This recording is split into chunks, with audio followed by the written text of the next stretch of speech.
Screen sharing onto a partially filled out job application? Jump scare. Getting a Teams call as you leave early for happy hour? Jump scare. Hitting send on an email to your boss and immediately realizing you forgot the F in shift direction? Jump scare. Other jump scares? CEO bullying, weak revenue forecast, and a change in FTC chair, apparently. I'm Kate with Marketecture, and this is The Refresh, your weekly download on 1 week down in advertising. Let's get into this week's jump scares.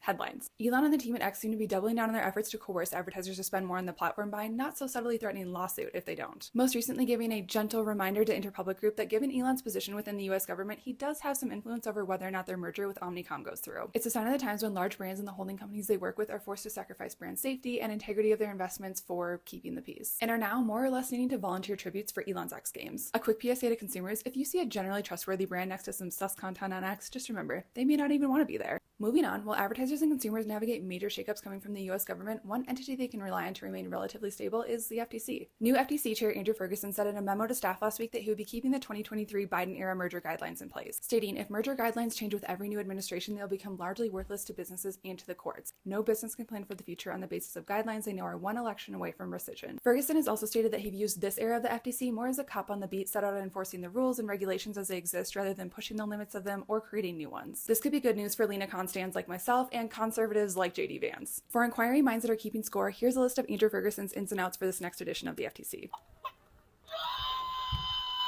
Finally, for a quick pulse check on the U.S. economy and how it's driving consumer spending behaviors, look no further than Walmart. Despite setting a new revenue record to the tune of $681 billion, Wall Street still dinged Walmart for forecasting weaker sales thanks to persistent inflation, job losses, and potential tariffs, dropping their stock 6% last week. Because if there's two things that Wall Street hates, it's uncertainty and bad news. Since the pandemic, Walmart has been diversifying both its consumer base and revenue streams in order to grow profitability. While their sales did grow, operating income, which includes memberships, data analytics, and advertising offerings, grew even more. As more consumers turn to Walmart's lower prices, membership perks, and ease of buying, advertising opportunities are poised to grow in parallel, with Walmart specifically not shying away from talking up their Vizio acquisition and the benefits it will bring to advertisers. That's all we have time for today. Thanks for watching The Refresh, and may all your days this week be free of jump scare-induced adrenaline rushes.